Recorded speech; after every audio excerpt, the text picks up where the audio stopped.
Hey, She-Slayers, and welcome to another episode of She Slays the Day podcast. I am your host, Dr. Lauryn Brunslick, and today, bitches, you just get me. Sorry, really, we have been toying around with the idea of maybe Kirby putting like PG warnings, PG-13. I don't think we've ever done an R episode. There was this one episode, I do not remember why, but Kirby and I were talking, and in the beginning, I was throwing a hissy fit about the fact that dentists get called in for murders and chiropractors don't, and I knew the answer why. Like, I could not identify someone's spine, but maybe that was the most morbid we had gotten, and it was honestly because I had been listening to a lot of the podcast Morbid. If you have not listened to the podcast Morbid, oh, it's funny. So I was getting my nails done this morning, and I turned the nail lady onto this podcast, and she also does people's eyebrows. And for the men listening, she like tattoos eyebrows on. It takes like 2 hours. Okay. It happens like once or twice a year. It's instead. Yeah. Anyways. So for these like 2-hour appointments, she said she'll listen to Morbid out loud. And I was like, and she goes, but I always have to ask people like if they're offended by swearing. And I had to laugh because I'm like, that's where you start. Morbid is literally a podcast about murders. And your question is, are you offended about swearing? Not like people being murdered, blood, do you have a sensitive stomach? Did you just eat lunch? Any of that, just, hey, if somebody drops an F-bomb, are you going to be upset? So I just found that funny. So let's see, what is going on in my life? So today, as a solo episode, we're gonna go there, and by there I mean raw, vulnerable. I don't know. If you are new to the podcast, my name is Lauryn, and I am an oversharer. Elise Rigney actually gave me one of the highest compliments I've heard in a long time. We were talking the other day because I'm going to be at Mile High, and we were doing this like live. And she described me as someone who doesn't gatekeep information. And I was like, hell to the yeah, you're right. Like, because I don't, I feel like in our world of speakers and podcast hosts and all of this, and you've got teachers and you've got your gurus that you look up to. And a lot of it is like the good stuff. And we talk vague about like, oh, I had a couple hurdles that I had to get over, but then I reached massive success. And I'm just the type of personality that I'm like, wait, can we go back to those hurdles? What were they? How'd you get there? What happened? Spill the juice. Spill the juice? No. Spill the beans. Spill the milk.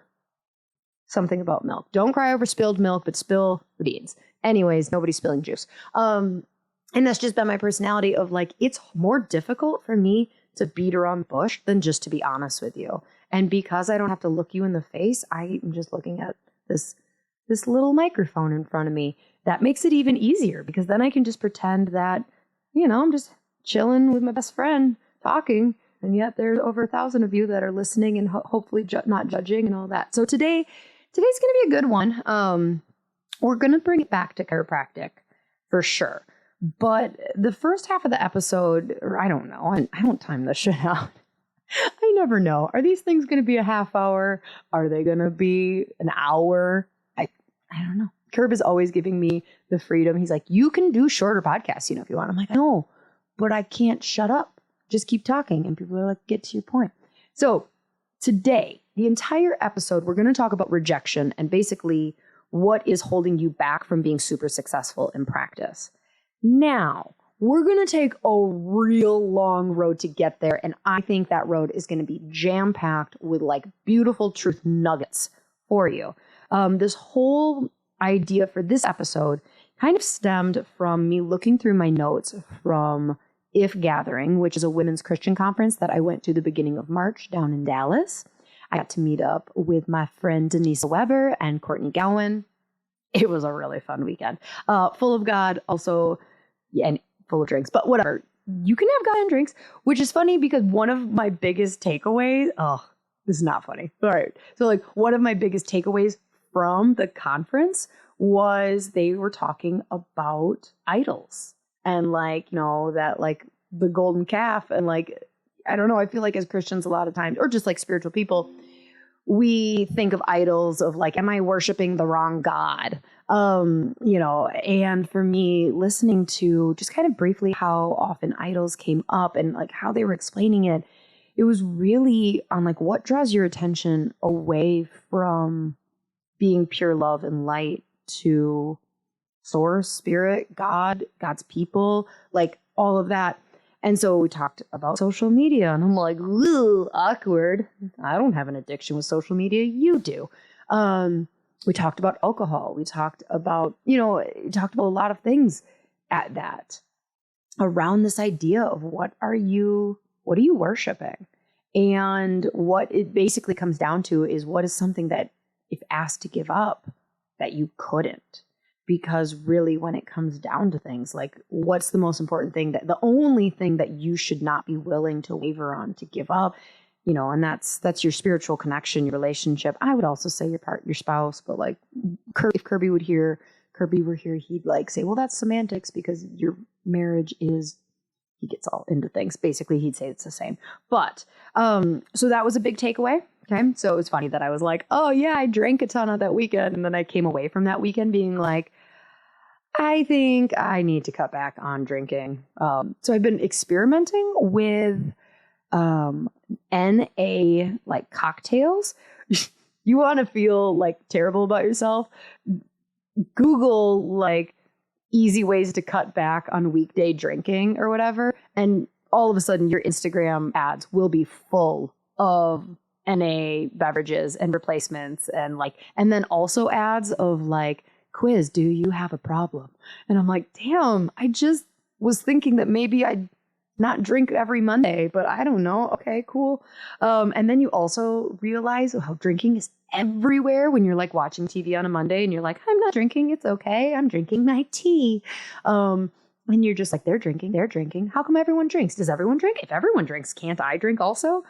So that's not what the episode's about. This is why I can't tell you how long an episode's going to be, because I wasn't even planning on talking about that. Okay, so worshiping idols. Another thing that I came across from, so there was I think 4,000 women in this room, 10,000 women. There was a lot. It was more than 1,000 by quite a bit. And the overarching message of a lot of the weekend and the speakers at this gathering were talking about anxiety and like how dominant of a theme it is right now. And I don't think there's a single one of us that's listening that is caring for patients that has been living. Even if you're not caring for patients, has just been experiencing the last few years, that wouldn't say that either personally we're dealing with a mild to fair amount of anxiety or depression, or you're just seeing it extremely prevalent. I am seeing more anxiety and depression in kindergartners and first graders and second graders than I have seen in all 11 years of practice. And it's kind of freaking me out. Like, holy shit, it's freaking me out how normalized this is becoming. So one of the speakers at the conference talked about how this is actually one of the loneliest times. She didn't measure this, but theoretically, you could guess that we're the most connected and simultaneously the most lonely of all times. And, this wasn't like bagging on social media, but it was really just talking about how like we're all connected online and we're emails and we're this and we're that. But like, it's this feeling of being isolated. And I know that chiropractors really deal with this a lot. It's very, very sad because like, oh, by the way, we're going to pray. Like, I might forget. I have it on my notes. I haven't gotten to the part of the notes, so it's going to pray, but it's coming later because whatever. And this is something that chiropractors who are in practice, like solo practice, deal with a lot. Like they're solving problems all by themselves, and we're just kind of put out there on this island, and we didn't sign up for that in business, and we feel lonely. And the speaker, I wish I could remember who it was because they deserve the credit, talked about how many times in the Bible it references humans being a community, like oriented being. Like right in Genesis, it talks about how like why God created Eve was because man was not created to be alone. And it was really, really cool. Even if, like, we're not going to go into what my thoughts of whether the creation story is real or a parable or whatever. We're not going there. We're going to go past that and just go like, that's cool. Like, whatever that story is, that gave me chills to be like, even the creator of that story, the creator of telling that, like, God knew, source knew that, like, we're not meant to be alone. And the more isolated and alone we feel, the more we start to go inside. And I feel like we're being told as humans that we just have terrible boundaries, right? Like, there's all this conversation about, like, you need better boundaries. I mean, I've had podcast episodes about boundaries, and, like, we're told, like, oh, I have terrible boundaries. Like, I can't let people treat me this way. And, like, you don't deserve my time, and, like, toxic energy and all this thing. And, like, we're kind of, it's such a thing that we would do in the process of realizing that we're one place and going, but maybe this isn't the right thing. And so instead of venturing into a gray area where maybe things are complicated, maybe there is this area where we allow people that we love and are in our life to break our boundaries. And that sucks. And you're like, no, it's black or white. It's dualistic thinkings, your boundaries, your way, your truth. And it's like, I don't know, like, where does that mix with the message of endlessly, unconditionally loving people and granting them grace and forgiveness? Like, how does that mix?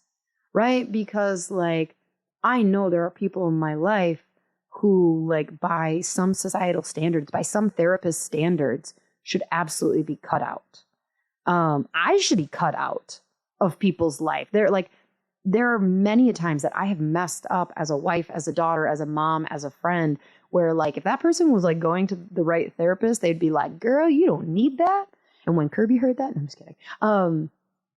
So it is this weird, like, we're told, like, you have to do this and we have to do that and you don't deserve this. And then we are all full of anxiety because we built ourselves this little tiny island and, like, this teeny little bridge to get to us. And if you can't walk that, like, one lane bridge to me in the most perfect way, then you're not on my island. But then I'm full of anxiety because I'm sad and alone. So, I mean, I'm not sad and alone. I mean, I'm not sad. Sometimes I'm sad. Just say this was more like an ethereal. It's about us, not me. The alcohol thing's about me. The loneliness thing, like, yeah, sure. So that was another takeaway of just the idea of that, like, we're not created to be alone, yet as chiropractors, we do this. And even as non-chiropractors, I'm sure for the four of you that listen, you can see patterns where you've done this in life where you're like, and now I don't have a community of women who are strong in their marriage that I can turn to when I'm in a fight. I don't have a community of mothers that I can turn to when I'm pulling my hair out and I want to, like, get out of here, because they served sugar at their play group, and, like, we're a non-sugar household, so toxic. #toxic. So the third one is the one we're going to do a deep dive in. I feel like I could literally do an entire episode on any of the first two takeaways. The worshiping the idols. What is that? How does that show up in life? Also, anxiety, loneliness. Yep. We're going to get there at some point in life. I'm sure the podcast is long. Not this episode, although it might be. The She Slays the Day episodes, we got plenty of time to cover it at some point down the road. Although funny, I was talking to someone today about the podcast, and she's wanting to start a podcast. And I was talking about how, like, yeah, I mean, I'm kind of in this for the long haul. And sometimes in the beginning, like the first 20 episode, I started to get, like, not claustrophobic, like commitment issues, because I remember driving and I was just like, oh my gosh, this is forever. It doesn't have to be forever, by the way. Like, my brain just, but I was saying, like, I'm in this till episode 500 and some, like, who knows? Maybe somebody will pay me by then.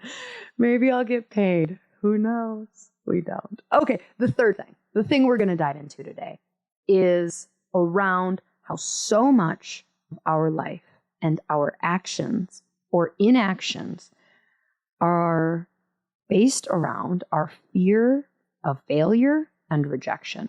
And now that's bullshit. And you can't do that. You can't keep doing that. So we're going to pray. And then we're going to walk through this fear of failure and rejection. How is it showing up in your practice, in your life? And what are you going to do about it? So everyone, join me taking a deep breath into that belly. Feeling that belly button expand. If you took a breath and you felt your chest expand, I want you to take another one, but deeper this time. Feeling that movement come from the belly, deep, deep down into the stomach. Those anxiety breaths, those short, shallow breaths, that's chest breathing. And that's what we do so much of our day. Teaching ourselves how to do that calm breathing that actually stimulates the vagus nerve, that actually stimulates our neurology, our heart to slow down. Like there is a neurological response to that deep belly breath. Calms the heart, relaxes the jaw. Hi, friend. Thanks for hanging in there. We're going to get to the meat of this. I hope that me sharing what God revealed to me is so helpful to you. And this is a little more godly than some of our episodes. And because I went to a Christian conference, and I hope that any of you that have barriers or boundaries around your idea of religion, I hope that you can just set that aside. Just set that aside for the next half hour and be with me. And you can put this through whatever lens you need this to go through. Because this is about love. And this is about you being the person that you were created to be. For you to be the boldest, best, most loving version of you that just shoots white light towards everyone that you encounter. That's what this episode's about. So thanks for praying with me. Thank you, God, so much for revealing this and just do cool shit in people's life through this episode. In your name we pray. Amen. Okay. Fear of rejection and failure. So I feel like I know you've heard this before, but goal is that nobody gets on the shame bus, okay? So everyone say hi to the shame bus, wave as it passes by. Do we think the shame bus is a short bus? No, it is not a short bus. We know the shame bus is huge, right? It's more like a train because it's carrying so many damn people. Speaking of the short bus, funny story I've never told you. So Ty, I have notes, so don't worry. I'll remember where we're at. So my youngest, Ty, we've talked about her quite a bit. Ty, she's a bully of bullies, okay? She doesn't bully kids who don't deserve it. I don't think any child deserves being bullied. But if she sees a kid being naughty or bullying, she's going to bully them. So we've had some issues with the bus. I know we've talked about that. And so one day she tells me, I'm like, Ty, you are going to get kicked off the bus because she'd put this kid in a headlock because he threw her hat on the wet floor of the bus. I'm like, Ty, you are going to get kicked off the bus. And she's like, no, they're going to put me on the short bus. And I'm like, wait, what? And Kirby and I are kind of looking at each other. And she's like, yeah, it's the bus where kids have to wear harnesses and car seats. That's where the naughty kids go. And I'm just like, yeah, you might get put on the short bus. Anyways, the shame bus is more of a train, not a short bus. See, I told you I'd remember. Okay, so this is an evolutionary thing. We are not bad people for feeling shame, or we are not bad people for doing shitty life decisions because we're afraid of failure. Today's episode is going to make you feel, it has the potential to make you feel like a half-assed chiropractor, and that's not the goal, right? We are, from an evolutionary standpoint, designed to not to want to be rejected from society. And there's a lot of times that this obviously works for us, right? So hey, don't jump off the bridge. You could fail if you jump off the bridge because you could die. Hey, don't just say all the thoughts that are in your head to people because you could be mean and then have no friends and be lonely. So a lot of times this fear of rejection or failure is there to protect us. And is probably a half good thing. I will say that there are a lot of times that it holds us back. And absolutely, works against us from that like life that we say we want. Okay. So like, I know we talk about ethereal stuff of like, oh, what you were born to be. Yes, that. But like, no, let's like cut the brass tacks. I'm talking about fear and rejection holding you back from what you say you want. I'm not talking about like, oh, I could be anything and everything. No, most of us listening are like, well, I wish that my practice was busier, or I wish that I started my own business, or I wish that I had more friends. I wish my marriage was better. I wish. I don't know how fear of rejection or failure ties into like being skinnier, because a lot of people are like, I wish I was 10 pounds thinner. I don't know. I'm sure somebody listening is like, oh, I could make that connection. Again, Kirby, if he were allowed in the room, would make it. But honestly, even we're going to talk about how this came up is from us reading a book in clinic called You Are a Badass at Making Money. So like a lot of people listening, raise your hand if you would want to make more money. You in the back who didn't raise your hand, you're a fucking liar. So how is fear of rejection and failure holding us back from making more money? Like that seems impossible, Lauren. So I'm talking about like this is holding you back literally from what you consciously would write down you want right now. So let's talk about how this like really, I had this realization about how my fear of rejection is holding back our business. So we're reading this, we do book club at our clinic, where basically I find a book that I think is really good. Maybe I've read it, maybe I haven't. And I buy the book for everyone. And then we also buy it on Audible and people can listen. And each week we read a chapter. Sometimes a chapter is a little more difficult than others. Like there may be more homework. And so we may take 2 or 3 weeks to go through implementing a chapter. But everybody reads it and we sit down at part of our weekly meeting and we talk about it. So one of the things that Be Our Guest was a really good one, but we're reading You Are a Badass at Making Money by Jen Cicero right now. Now, just warning before you like get off your Amazon cart. Hold up. I'm going to give you a heads up. So I had read this book like 3, 4, 5 years ago, maybe. And we had this record-breaking year in 2021. And we're looking at doing more in 2022, right? Because that's what we do. Growth, always more.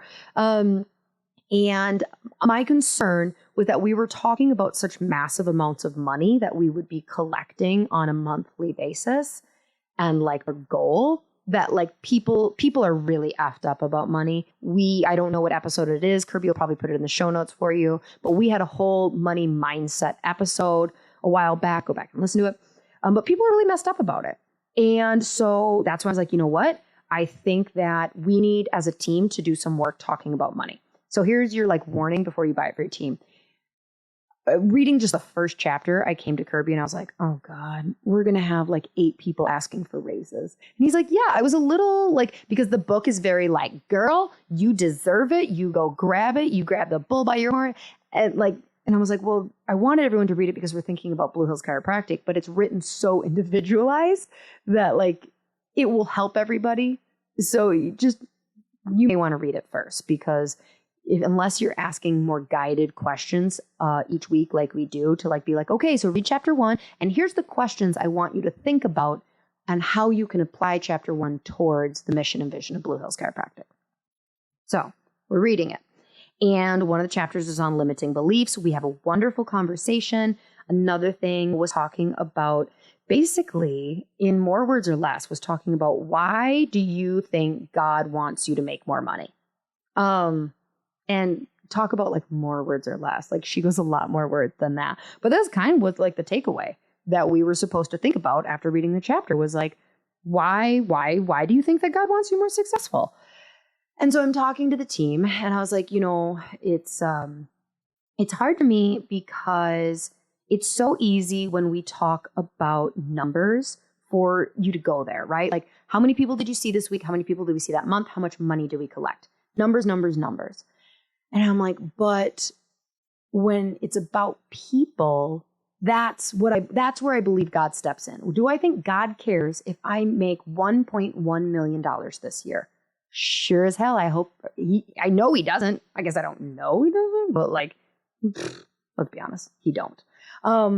So if I had to say, like, why would God want me to be more successful? If it's not about making more money, which I don't think it is, I think I could say that, like, well, what I do is pretty freaking awesome. The natural intervention that is chiropractic is really all about how the body was designed. And so can I see an explanation where universal energy, spirit, God, whatever you want to call it, wants us to have an impact on more people? And so I was saying this and I was like, and that I can truly get behind. Now the repercussions, or the positive repercussions of that, is making more money. But like, I was trying to get my team to think, like, we got to think about the people, because that's where that endless energy, that abundant energy of the universe, that's a message or like mission that it can get behind, not Lauryn having nicer shoes and drinking nicer wine. So as we're having this conversation, about how like what we do is so powerful, one of my employees, Kira, brought up that, it made her think about the Bible and rejection, and how like the Bible is not this book of like about all of these people's success stories and how they just nailed it out of the park. But like the Bible's a book about people being rejected over and over and over. And like our pastor went on to like kind of elaborate this, as, coincidences do, in like that week's message, where it was talking about how like if you think that being a Christian is like going to be this life full of no misery, like, if you think, okay, so we're going to try this chiropractic here. If you think that a on-point truth-telling chiropractor is a life that does not include humiliation and rejection and failure, then I think you need to do some more soul searching, because you're wrong. Like, listen, if the message of like God and Jesus, if those people got rejected, our message about like above, down, inside out, oh yeah, people are going to also have a problem with us. And just be like, yes, hand clap for the chiropractors. So it was this like, shit, I'm an Enneagram 3. Any other Enneagram 3s in the room? Yeah. Okay. These were not the people who did not raise their hand saying, I want to make more money. We all want to make more money. Woohoo. Enneagram 3s.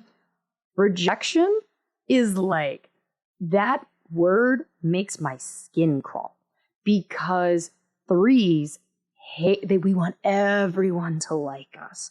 And so each person, when we think of rejection, a lot of us, I imagine you hear this like, well, I say, do you want this? And the person says, no, I don't. And I'm like, oh, I'm rejected.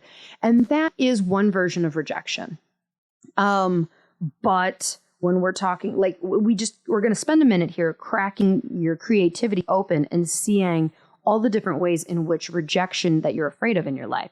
So one of the things she brings up in her book, people are they self-sabotage making more money because they're afraid that their friends and family will reject them. Okay. So we self-sabotage. There is rejection of people talking about you. Like, well, if I tell them that, chiropractic could help them with that, not only might they say no, but they might like tell their friends that I'm weird. And they might say bad things about my clinic to the community. And they might think that I'm lying to them. And they might think that I'm trying to sell them something not truthful. And like, I don't want them to think that I'm a bad person. Like, can you see all the different ways? Like, if rejection was purely about your fear of hearing no for 1 second of your life, that wouldn't be the problem. You would not be afraid of that. What you're afraid is so much more than just hearing someone say no. It is the aftermath of what they will continue to think about after you asked them a yes or no question. So if we're worried, if what is keeping us back from being like the most truthful, authentic chiropractor, having these great conversations and like spreading the message of chiropractic, if we're worried about what they'll think about us, that's what it comes down to, right? We're not necessarily just worried about the no. The yes would be lovely, but the no, like I can hear someone say no. It's the aftermath. What are they thinking about me now that they've said no? And now we've entered territory that is asinine to think that you would base your life on. You cannot base your life and your actions on what someone may or may not potentially think of you. Let's talk about failure for a second. If I create that course and I put it out to the internet and I fail, am I afraid of failing? Because like, what is it? I'm disappointed, but it's not really the fear of failure. I have no idea, but somebody really smart said this once and I was like, oh shit, I've been seen. It's not fear of failure. It's fear of other people watching you fail. So again, back to fear of what they're thinking about me and whether they will reject me as someone worthy of hanging out with, reject me as someone worthy, just worthy. We'll just end it with a period there. Like, so we can't do that. That's asinine. So let's look, now that we've kind of gone like, okay, so fear of rejection is so much more than just saying, hey, do you want to buy my care plan? And someone saying no. So I started to think about like, where are all the ways in my clinic in which I am wimping out because of rejection? So I came up with 4. The first one is in our marketing. So this is in our actual marketing, like on Facebook and social media. It's Facebook Lives. It's what I choose my videos to be about. Basically, I choose them. I call them non-confrontational. Now, I'm not suggesting that your marketing becomes confrontational. I think there's a far stretch from being confrontational and being truthful.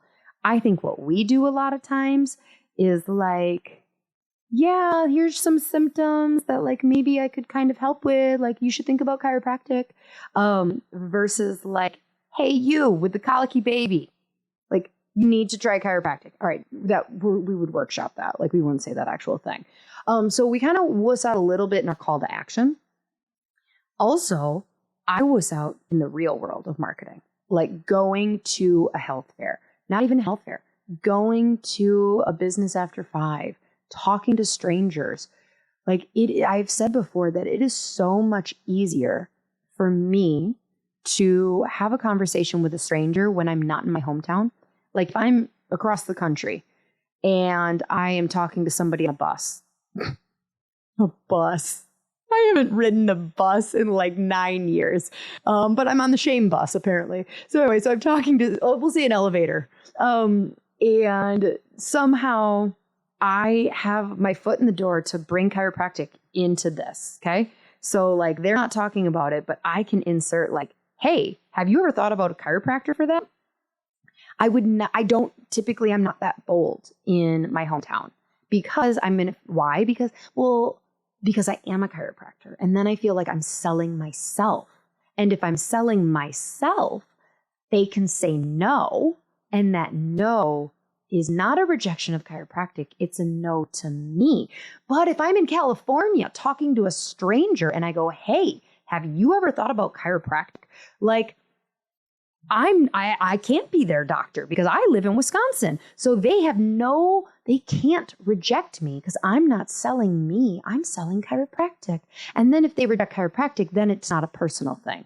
Can you follow how messed up, like how you do this? Can you see the like inner dialogue of like how we feel comfortable talking about one thing one place, but then not another because it's not selling chiropractic, it's selling me. So therefore they're rejecting me. You guys, ew. So this is in marketing. Day 1 is another area where we totally are just so afraid of rejection. You know, we do this typically we're afraid of if we don't accept their insurance, or like I should say new patients. So like we're afraid of rejection. If I don't take their insurance, they're probably not going to come to this clinic. I'm afraid of rejection. Even though I want to be out of network with insurance, I am out. I'm talking in your voice. Like, I wish I could be out of network with insurance, but they won't say yes to me unless I have this thing. Like, unless I take their insurance. You want to be someplace. We're kind of back to where I said, I'm not talking about this ethereal version of you. I'm talking about a real you who's like, yeah, my dream clinic is out of network, but I can't because you're afraid of being rejected. People who say that they don't want to adjust on day one. They wish that they could do care plans. They wish that they could wait until day 2. It's the same thing. You're afraid that that person who you just met is going to reject you for your philosophy, for your standards, for how your practice. And they're not reject because it's your practice. Rejection of your practice is a rejection of you. So then day 2, this carries into that for those of us, the day 2, if you don't separate day 1, day 2, this is where you're giving your recommendations. Now, all of us are different, and some people's recommendations are different than others. But I will say that 99% of you, whether you recommend 3 visits or 300 visits, you might not be worried about that, but you're worried about money. You're worried about charging them for the stretches. You're worried about charging them for the rehab, because you don't want them to say no. So where you're talking to patients about money and the value and how long this is going to take, a lot of us chicken out because I don't want to tell them that's going to take 48 visits to fix this because they'll say no. Well, okay, so let's go there. So they say no. We already talked about how I can handle somebody saying no in the moment. Am I bummed because I really want that kid to get the results and know that that's what they need? Yeah. But is that what is really holding me back from saying it? Just them saying no? Or is it about them saying that I'm not qualified enough, that my opinion isn't correct? Is it more about them not trusting the advice I'm giving and what that does to my ego as a chiropractor of they would do it if their medical doctor said it? Again, I told you we were going real deep and vulnerable here. Can you see how it's not about the $2,000 care plan I didn't just get? I don't go home and go, bummer, I didn't make that money today. Now, some of you are at a point in your practice where you're like, damn it, I needed that to pay my bills. But for me, I'm embarrassed. My ego is hurt that they didn't say yes. And so in order to protect myself protect my ego from rejection, I just do all these things that I don't have to feel bad. My ego does not have to be tested or feel sad at all. So the 4th area that we do this is in our table talk. So our table talk is why so many of us just want to talk about the baseball game over the weekend or the weather. Because we don't want to be weird. We don't want to be that person that's always educating. Oh, gosh. Always selling. Because they'll think bad about me. They'll think bad. I'll be embarrassed if I say hey, talking about your kid having allergies, did you know that chiropractic has a great track record with helping drainage and congestion? I would love if you got your kid scanned sometime. But we're just skin crawl moment. Nope. Can't say that because the patient's going to think I'm desperate for money. The patient's going to think I'm needy, that I'm greedy, that I'm this, that I'm that. So how do we overcome this? So the first one is kind of what I've been walking you through with a lot of these is you got to go deep for your own. If you're not, if you listen to my examples and you're like, that doesn't really resonate. That's okay. This is me sharing my ego, my truth, my issues. But you need to figure out, where are you super scared of being rejected? And how does that show up? And what are you really scared of? And you got to do the work to psychoanalyze yourself. Where are you being held back? And what are you ultimately afraid of? You might need to ask yourself that multiple different ways of okay, so what are you afraid of? I'm afraid of selling someone a 36 visit care plan. Why? Well, because I'm afraid that they'll say no. Why? Well, because I'm afraid that they'll think they won't need it. Why? Well, because I'm afraid that I won't be able to get the results that like I say I will. Oh, now we're getting somewhere. Why? Like, it's just asking those multiple layers of like, why? Why do you feel that way? And then if they do that, what's that going to make you feel? And it's the number one place of growth is going to start with truly deeply understanding where you're super fucked up and need a bunch of therapy. Number two is you're going to need to sit with differentiating your truth and the truth. Okay, so I'm going to give this credit to Sadie Robertson Huff from the If Gathering. She talked about it in a whole different way. But like, your truth may be that 36 visits is a lot of visits. And people don't really respect the scans, and pediatricians, they don't really recommend, kids getting adjusted. And that parent, I don't accept insurance. And people are really strapped because of inflation right now. Those are your truths. Now, I'm not going to say they're lies. That's what I'm saying. They're truths. A lot of them are probably things that patients have said to you and used as reasons that they're not doing more care or staying on care with you.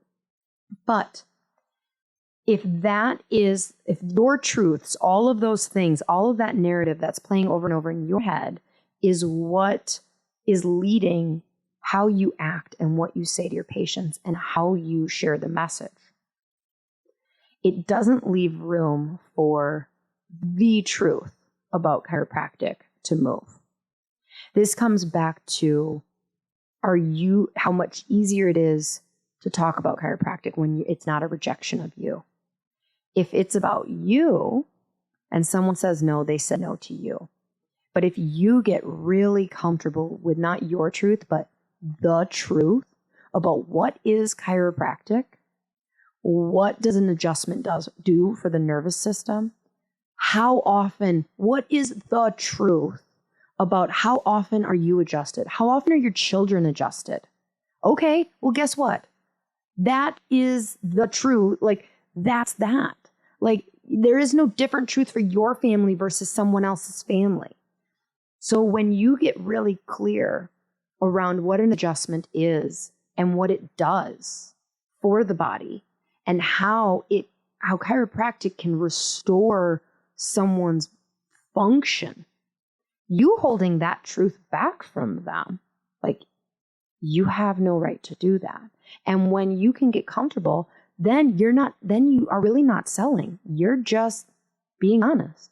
You're going like, well, here's what I know. Here's what I know about an adjustment. Here's what I know about how an adjustment works with the brain.